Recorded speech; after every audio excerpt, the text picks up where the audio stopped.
everyone, welcome back to evidyarthi.in. This is Varsha. तो start करते हैं हमारा next topic that is in the factory workshop area. अब वो एरियाज जहाँ जो कि फैक्ट्री है और वर्कशॉप है उनको फैक्ट्री एरियाज बुलाया जाता है, वर्कशॉप एरियाज बुलाया जाता है. वहां पे चलते हैं और वहां पे देखते हैं कि क्या क्या एक्टिविटीज हो रही हैं. The factory areas, on the other hand, is a specific zone far away from the populated areas in an urban settlement. As you can see here, आपको बहुत ही ज्यादा पॉल्यूशन वाली चीजें देखने को मिल जाएगी. इतने सारे आपको हार्मफुल गैसेस इन एरियाज के अंदर देखने को मिलेंगे. तो ये एरियाज, ये जो फैक्ट्रीज है वो कहाँ पे बनाई जाएगी? वो एरिया जो कि फैक्ट्री के लिए डेजिग्नेटेड है उन जगहों पे बनाई जाएगी. और ये जो डेजिग्नेटेड फैक्ट्री एरियाज है वो हमेशा अर्बन सेटलमेंट से बहुत ज्यादा दूर होते हैं ताकि पॉपुलेशन को यानी पूरी आबादी को ये अफेक्ट ना करे हार्मफुल गैसेस और इनसे निकलने वाली हार्मफुल चीजें. ये जो फैक्ट्री एरियाज होंगे वो हमेशा अर्बन सेटलमेंट से बहुत दूर होंगे. Small factories can exist in urban settlement. छोटी जो फैक्ट्रीज है वो अर्बन सेटलमेंट में रह सकती है. जैसे कि बेकरी की जो आपकी फैक्ट्री है वो अर्बन सेटलमेंट में रहेगी. कोई वीविंग की कंपनी है यानी कि वीविंग का काम हो रहा है, छोटा सा शॉप है, वर्कशॉप है, वो रह सकती है.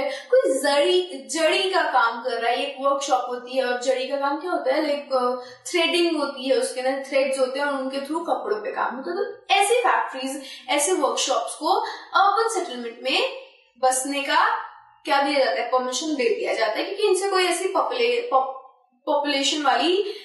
पॉल्यूशन वाली चीजें नहीं निकलती हैं. Small unit such as a bakery, tailoring and other enterprises can be found close to the population. और ये सारी जो चीजें हैं वो आपको जनसंख्या वाली जगहों पे जो अर्बन सेटलमेंट है उनके अंदर देखने को आराम से मिल जाती है.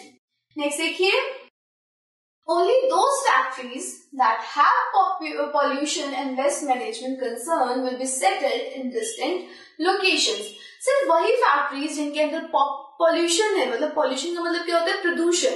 तो प्रदूषण फैलाने वाली फैक्ट्रीज या फिर जिसके अंदर वेस्ट मैनेजमेंट यानी जो कचरा आ रहा है उनका मैनेजमेंट सही से नहीं हो सकता, उनको सही से नहीं ड्रेन के थ्रू निकाला जा सकता, उन्हीं को हम सेटलमेंट से दूर बसाते हैं, सेटलमेंट के से दूर रखते हैं.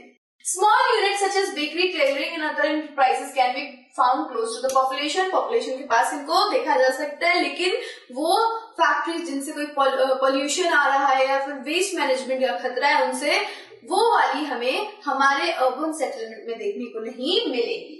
The workshop areas on the other hand lies away from the populated areas and labor gather at labor chalk.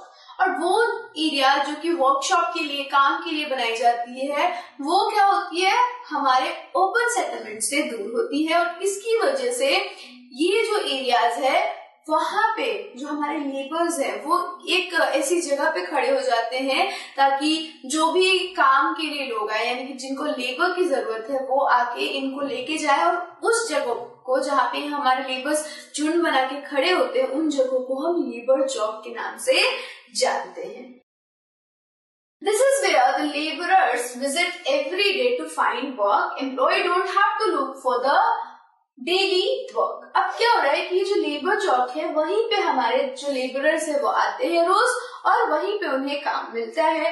लेकिन ऐसा एम्प्लॉय के केस में नहीं. हमने देखा था मार्केट के अंदर कि मार्केट बहुत सारे लोगों को एम्प्लॉय करता है तो वो एम्प्लॉयज कहलाते हैं. तो उन लोगों को लेबर चौक पे जाने की जरूरत नहीं है. उनको रोज जाके काम ढूंढने की, काम की तलाश की जरूरत नहीं पड़ती है. इन लेबर्स के साथ क्या होता है वो देखते हैं. हम एम्प्लॉयज के बारे में बात करेंगे हमारे नेक्स्ट टॉपिक के अंदर. सो इन लेबर्स के साथ क्या हो रहा है? These labourers can also be found lifting loads, constructing roads, emptying or loading carrier vehicle, digging pipeline, building houses, etc. This section of population relies on physical labor. अब जो लेबरर है, मजदूर है, उनको आप लोड यानी कि माल उठाते हुए देख सकते हो, भारी सामान उठाते हुए देख सकते हो, रोड को कंस्ट्रक्शन करते हुए देख सकते हो, वो कैरियर व्हीकल्स में से चीजें निकाल रहे होते हैं, यानी कि कुछ ऐसे व्हीकल्स होते हैं जिनमें सामान होते हैं, जिनमें प्रोडक्ट्स होते हैं, उनको लोड करते हैं, या तो उन व्हीकल्स के अंदर हमारे मजदूर या फिर अनलोड करते हैं। पाइपलाइंस को डिग करता हुआ देख सकते हैं हम उन्हें, या फिर वो घरों को बना रहे होते हैं। तो ज्यादातर ये जो मजदूर होते हैं वो फिजिकल लेबर पे डिपेंडेंट होते हैं ताकि वो अपनी लिवलीहुड को अर्न कर सके। They have to work in unhealthy conditions to meet both ends. Their payments are also very nominal and limited. अब क्या होता है कि ये जिस एनवायरनमेंट में काम करते हैं वो बहुत ही अनहेल्दी एनवायरनमेंट होती है, जिसकी वजह से इनको बहुत सारे हेल्थ प्रॉब्लम्स भी आती है, और साथ ही साथ इनकी जो पेमेंट होती है वो बहुत कम होती है, बहुत ही ज्यादा नहीं होती है। तो इस वजह से जो लेबर का जॉब है हम में से कोई नहीं चाहता करना। कभी सोचा है, कभी जब आप लोग ऑक्यूपेशन की बात करते हैं, जब आपको कोई अपना एम सेट करना होता है, nobody wants to be a labourer. सभी कोई क्या चाहते हैं, मैं एस्ट्रोनॉट बनूं, मैं फिजिसिस्ट बनूं, डॉक्टर बनूं, ये सारी चीजें, but nobody wants to be a labourer, क्योंकि वहां पे जो काम होता है वो काफी अनहेल्दी कंडीशन में किया जाता है, हम लोग को करना पड़ता है, साथ ही साथ उनकी सैलरी भी कम होती है। So this is all about this topic. In the next video, we'll be talking about the next topic. Till then, stay safe and keep learning with us. Bye.